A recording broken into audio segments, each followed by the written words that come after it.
আবারও ইসরায়েলি অবস্থানে ভয়াবহ ড্রোন হামলা চালিয়েছে হিজবুল্লাহ। আরো বিস্তারিত জানিয়ে দিব। এদিকে মুসলিম বিশ্বকে হুতি নেতার হুঁশিয়ারি।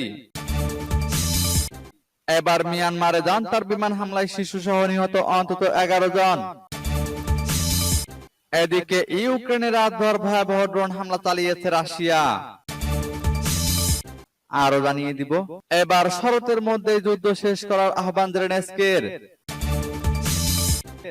এদিকে জেনিন থেকে ইসরায়েলি সেনা প্রত্যাহার, স্বাভাবিক হচ্ছে জীবনযাত্রা।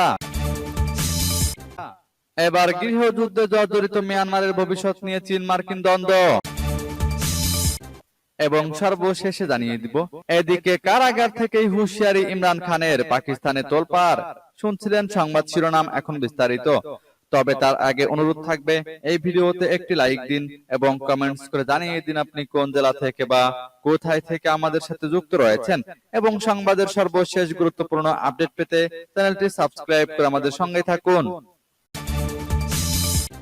আবারও ইসরায়েলি অবস্থানে ভয়াবহ হামলা চালিয়েছে হিজবুল্লাহ। অধিকৃত ফিলিস্তিনের উত্তর অঞ্চলে নতুন করে ড্রোন হামলা চালিয়েছে হিজবুল্লাহ। লেবানিজ মিডিয়া আল মায়াদিন জানিয়েছে, হিজবুল্লাহর নতুন এ আক্রমণের পর অধিকৃত উত্তর ফিলিস্তিনের আল জলিলে সতর্কতা সাইরেন শোনা গেছে। ইসরায়েলি সূত্র জানায়, শনিবার হিজবুল্লাহ ড্রোন হামলার পর কিরিয়াত শমনায় সাইরেন শোনা গিয়েছিল। বিষয়টি নিশ্চিত করেছে ইসরায়েলি গণমাধ্যম এসবাউ। জানিয়েছে, উত্তর ফিলিস্তিনের আল জলিল অঞ্চলের কাফফার গিলাদি এলাকায় একটি ড্রোন বিস্ফোরণের খবর পাওয়া গেছে। লেবাননের সশস্ত্র গোষ্ঠী হিজবুল্লাহ গত বছরের অক্টোবরের শুরু থেকে গাজা এবং দক্ষিণ লেবাননের বিরুদ্ধে দখলদার শাসকের আক্রমণের প্রতিশোধ হিসেবে ইসরায়েলি সামরিক অবস্থানে নিয়মিত হামলা চালিয়ে আসছে। ফিলিস্তিনি জনগণের উপর ইসরায়েলের তীব্র নৃশংসতার প্রতিশোধ হিসেবে হামাস গত বছরের 7 অক্টোবর দখলদার সরকারের বিরুদ্ধে নজিরবিহীন অভিযান চালানোর পর অবরুদ্ধ গাজায় নৃশংস আগ্রাসন শুরু করে ইসরায়েল। দখলদার সরকার ঘনবসতিপূর্ণ এই ভূখণ্ডে সম্পূর্ণ অবরোধ আরোপ করেছে এবং সেখানে বসবাসকারী 20 লাখের বেশি ফিলিস্তিনিদের জ্বালানি, বিদ্যুৎ, খাদ্য ও পানি বন্ধ করে দিয়েছে। সেই সঙ্গে ইসরায়েলি বাহিনীর নৃশংস আগ্রাসনে এ পর্যন্ত 40,691 জন ফিলিস্তিনি নিহত হয়েছেন। সূত্র মেহের নিউজের। এদিকে মুসলিম বিশ্বকে হুতি নেতার হুঁশিয়ারি। দখলদার ইসরায়েল নিপীড়িত ফিলিস্তিনিদের উপর এখনো বর্বরতা চালিয়ে যাচ্ছে। অবরুদ্ধ গাজায় পবিত্র ধর্মগ্রন্থ কোরআনকে অপমান করা হয়েছে, আর সেই সময় অলসভাবে বসে আছেন মুসলিম বিশ্বের নেতারা।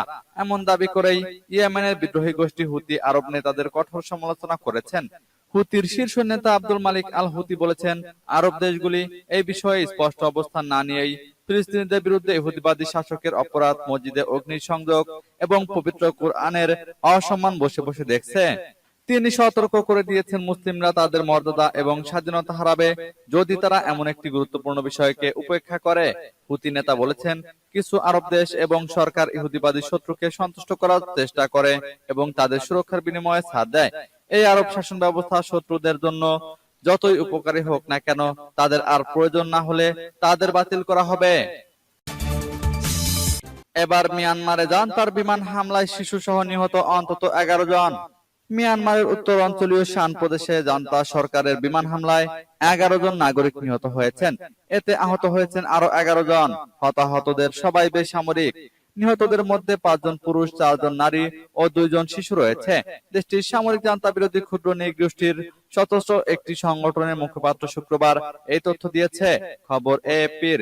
2021 সালে সামরিক অভ্যুত্থানের মাধ্যমে ক্ষমতায় আসা জান্তা সরকার বর্তমানে ব্যাপকভাবে সশস্ত্র প্রতিরোধের মুখে পড়েছে। দেশটির সৈন্যদের বিরুদ্ধে বেসামরিক সম্প্রদায়ের বিরুদ্ধে শাস্তিমূলক তৎপরতা হিসেবে আকাশপথে হামলা সহ কামানের গোলা ব্যবহারেরও অভিযোগ উঠেছে। এ বিষয়ে লোয়ে ইয়াও নামে তাং ন্যাশনাল লিবারেশন আর্মির একজন সদস্য বার্তা সংস্থা এএপি কে বলেন, বৃহস্পতিবার দিবাগত রাত 1টায় নামখাম অঞ্চলের 2টি এলাকায় বোমা বর্ষণ করে সরকারি বাহিনী। তিনি জানান, এই হামলায় 11 জন নিহত হয়েছে এবং আহত হয়েছে আরো 11 জন। তিনি আরো জানান, হামলায় স্থানীয় একটি রাজনৈতিক দলের অফিস ধ্বংস করে দেওয়া হয়েছে। নিহতদের মধ্যে 5 জন পুরুষ, 4 জন নারী ও 2 জন শিশু রয়েছে।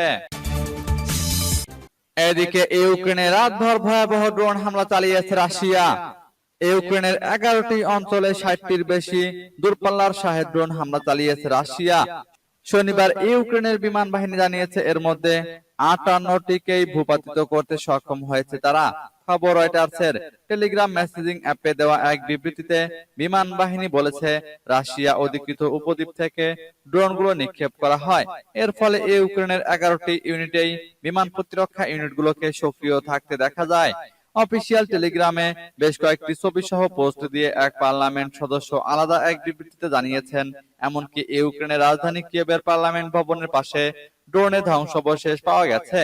ছবিতে পার্লামেন্ট ভবনের কাছে মাটিতে ছড়িয়ে ছিটিয়ে থাকা অন্তত 4টি ধ্বংসাবশেষ দেখা গেছে। একটি টুকরো বিল্ডিং এর প্রধান প্রবেশদ্বারে কাছে পড়েছিল। কিয়েভে এত দূর রুশ ক্ষেপণাস্ত্রের প্রবেশ বেশ বিরল। শহরটি সোভিয়েত যুগের নেটওয়ার্ক এবং পশ্চিমা দানকৃত বিমান প্রতিরক্ষা ব্যবস্থা দ্বারা সুরক্ষিত। এছাড়া শহরের কেন্দ্রে অবস্থিত সরকারি ভবনটি সম্ভবত ইউক্রেনের সেরা সুরক্ষিত স্থান, কারণ এখানে প্রেসিডেন্ট মন্ত্রিসভা এবং কেন্দ্রীয় ব্যাংকের কার্যালয় রয়েছে। কিয়েভ থেকে রয়টার্সের সংবাদদাতারা জানিয়েছেন, তারা শনিবার ভোরে কয়েকটি সিরিজ বিস্ফোরণের শব্দ শুনতে পান। এর মধ্যে কয়েকটি শহরের কেন্দ্রের চারপাশে বিকট আওয়াজ করেছে। এবার শরতের মধ্যে যুদ্ধ শেষ করার আহ্বান জেলেনস্কির। 2 বছরের বেশি সময় ধরে চলছে ইউক্রেন রাশিয়া সংঘাত। আক্রমণের শুরুতে রাশিয়ার দৃঢ়তা থাকলেও মাঝে সেটি ভেঙে পড়েছিল। তবে কয়েক মাস আগে থেকেই নিজেদের অবস্থানে ফিরে এসেছে মস্কো। অপরদিকে ইউক্রেনকে সাহায্যের দিক দিয়ে দ্বিধা বিভক্ত হয়ে পড়েছে যুক্তরাষ্ট্র সহ মিত্র দেশগুলো। এসবের মধ্যে আসন্ন শরৎ মৌসুমের মধ্যে চলমান এই যুদ্ধ শেষ করার আহ্বান জানিয়েছেন ইউক্রেনের প্রেসিডেন্ট ভলোদিমির জেলেনস্কি। আর এই লক্ষ্য তিনি রাশিয়াকে রাজি করাতে ন্যাটো দেশগুলোকে চাপ দেওয়ার আহ্বান জানিয়েছেন। জার্মানিতে অবস্থিত মার্কিন বিমান ঘাঁটি রামেস্টাইন যুক্তরাষ্ট্রের প্রতিরক্ষা মন্ত্রী লয়েড অস্টিনের সঙ্গে আলাপকালে এই কথা বলেন জেলেনস্কি। ইউক্রেনের প্রেসিডেন্টের কার্যালয়ের ওয়েবসাইটে এই বক্তব্য বিবৃতি আকারে প্রকাশ করা হয়েছে। সেই বিবৃতির বরাত দিয়ে বিষয়টি জানিয়েছে রুশ সংবাদ মাধ্যম আরটি। বিবৃতিতে বলা হয়েছে, জেলেনস্কি পশ্চিমা দেশগুলোকে ইউক্রেনের মাটিতে ড্রোন ও ক্ষেপণাস্ত্র সহ অন্যান্য সমরাস্ত্র উৎপাদন বাড়াতে বিনিয়োগের আহ্বান জানিয়েছেন। জেলেনস্কি বলেছেন, এটি অর্জন করতে হলে আমাদের তহবিল দরকার। আমরা দ্রুত সবকিছু তৈরি করতে প্রস্তুত, যা আমাদের এই যুদ্ধের অবসান ঘটাতে সাহায্য করবে। এদিকে জেনিন থেকে ইসরায়েলি সেনা প্রত্যাহার, স্বাভাবিক হচ্ছে জীবনযাত্রা। অধিকৃত পশ্চিম তীরে জেনিন শহর থেকে তাদের সেনা প্রত্যাহার করে নিচ্ছে দখলদার ইসরায়েলি বাহিনী। টানা কয়েকদিনের অভিযানে পশ্চিম তীরে 36 জন নিহত হয়েছেন। তবে বৃহস্পতিবার রাত থেকে সেনা প্রত্যাহার শুরু করে ইসরায়েলি বাহিনী। এরপরই সেখানে স্বাভাবিক জীবনযাত্রা ধীরে ধীরে ফিরে আসতে শুরু করেছে। ইসরায়েলি বাহিনী সম্প্রতি জেনিনে বর্বর অভিযান পরিচালনা করার পর শহরটি এক প্রকার অচল অবস্থায় ছিল। নেতানিয়াহুর বাহিনী শহরটি ঘিরে রাখার ফলে স্থানীয় জনগণের দৈনন্দিন জীবনযাত্রা ব্যাহত হয়ে পড়ে এবং ভীতির পরিবেশ সৃষ্টি হয়। গত 28শে আগস্ট ইসরায়েলি সেনাবাহিনী পশ্চিম তীরে জেনিন সহ বেশ কয়েকটি শহর ও গ্রামে সামরিক অভিযান শুরু করে। বেশ কয়েকদিনের ধ্বংসাত্মক অভিযানে সাজোয়া যান ও বুলডোজার ব্যবহৃত হয়। এ সময় জেনিনে ব্যস্ত শিবির থেকে পালিয়ে যাওয়া বাসিন্দারা পুনরায় তাদের বাড়িতে ফিরে আসতে শুরু করেন। ফিলিস্তিনি সশস্ত্র গোষ্ঠীগুলোর শক্তিশালী ঘাঁটি হিসেবে পরিচিত এই শহরে ইসরায়েলি বাহিনী দীর্ঘদিন ধরে অভিযান পরিচালনা করে আসছে। শুক্রবার ইসরায়েলি বাহিনী এক বিবৃতিতে জানায়, তারা জেনিন এলাকায় সন্ত্রাস বিরোধী কার্যক্রম পরিচালনা করেছে, যদিও সরাসরি সেনা প্রত্যাহারের কথা উল্লেখ করেনি। এবার গৃহযুদ্ধে জর্জরিত মিয়ানমারের ভবিষ্যৎ নিয়ে চীন মার্কিন দ্বন্দ্ব। গত কয়েক বছর ধরে গৃহযুদ্ধের জালে আক্রান্ত মিয়ানমার জান্তা সরকারের সঙ্গে সশস্ত্র যুদ্ধে জড়িয়েছে বিদ্রোহী গোষ্ঠীগুলো। বর্তমানে এই যুদ্ধের ব্যাপ্তি বেড়েছে আগের যে কোনো সময়ের বেশি। এমন পরিস্থিতিতে মিয়ানমার ইস্যুতে পরাশক্তিগুলোর দ্বন্দ্ব সামনে আসছে। মিয়ানমারে বরাবরই চীনের প্রভাব রয়েছে, তবে সেখানে বাগড়া দিতে চায় মার্কিন প্রশাসন। যুদ্ধ বিধ্বস্ত দেশটিতে চীনের প্রভাব কমাতে যুক্তরাষ্ট্র মরিয়া। সম্প্রতি মিয়ানমারে অভ্যন্তরীণ পরিস্থিতিতে বাইরের হস্তক্ষেপ হচ্ছে বলে সতর্ক করেছে চীন। এতে দক্ষিণ এশিয়ার ভূ রাজনৈতিক সংঘাতের মাঝখানে পড়ে গেছে বেইজিং ও ওয়াশিংটন। মিয়ানমারের রাজনীতিতে গণতন্ত্রপন্থীরা কোণঠাসা, আর গৃহযুদ্ধের ডামাডোলে মার্কিনিরা গণতন্ত্রপন্থীদের সঙ্গে সম্পৃক্ততা বৃদ্ধি করছে। ফলে বেইজিং শিবিরে মার্কিন উপস্থিতি উদ্বেগ বাড়াচ্ছে। বিশেষজ্ঞরা মনে করছেন, মিয়ানমারে ওয়াশিংটনের উদ্দেশ্যে সম্পর্ক গভীর সংশয় রয়েছে। গত 16 আগস্ট একটি অনানুষ্ঠানিক বৈঠকে বসেন লাওস, থাইল্যান্ড ও মিয়ানমারের পররাষ্ট্রমন্ত্রীদের সঙ্গে। বৈঠকে বসে চীনের পররাষ্ট্রমন্ত্রী ওয়াং ই, যেখানে চীন জোর দিয়ে বলে আসছে মিয়ানমারে বহির্দেশীয় হস্তক্ষেপের অর্থ হচ্ছে সীমা লঙ্ঘন করা। যদিও দেশটির পররাষ্ট্রমন্ত্রী ওয়াং ই সরাসরি যুক্তরাষ্ট্রের নাম উল্লেখ করেননি, তবে তার মন্তব্য ওয়াশিংটনের বিরুদ্ধে জবাব বলেই মনে হয়েছে। এদিকে কারাগার থেকেই হুঁশিয়ারি ইমরান খানের, পাকিস্তানে তোলপাড়।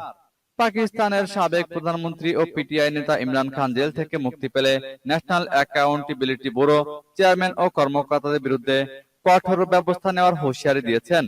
শুক্রবার রাওয়ালপিন্ডির আদিয়ালা কারাগারে তোষাখানা মামলার শুনানি চলাকালে ইমরান খান এ হুঁশিয়ারি দেন। এক্সপ্রেস ট্রিবিউনের এক প্রতিবেদনে জানানো হয়েছে, ইমরান খান এনএবি তদন্ত কর্মকর্তা মহসিন হারুনকে উদ্দেশ্য করে বলেন, আপনাদের দায়ের করা ভিত্তিহীন মামলায় আমার স্ত্রী এখন কারাগারে। একবার মুক্তি পেলেই আমি আপনাদের ছাড়ব না এবং এই মামলাগুলোর বিরুদ্ধে আইনি পদক্ষেপ নেব। ইমরান খানের এই বক্তব্যে পাকিস্তানের রাজনৈতিক অঙ্গনে উত্তেজনার সৃষ্টি হয়েছে। সাবেক প্রধানমন্ত্রী দাবি করেন, এনএবির মামলা ও তদন্তগুলো তার বিরুদ্ধে রাজনৈতিক উদ্দেশ্য প্রণোদিত এবং তার পরিবারের সদস্যদের হয়রানি করার জন্য করা হয়েছে। তিনি আরো অভিযোগ করেন, তাকে রাজনৈতিকভাবে দুর্বল করার ষড়যন্ত্র চলছে এবং তার স্ত্রী বুশরা বিবিকে হয়রানির মাধ্যমে তাকে আরো চাপে ফেলার চেষ্টা হচ্ছে।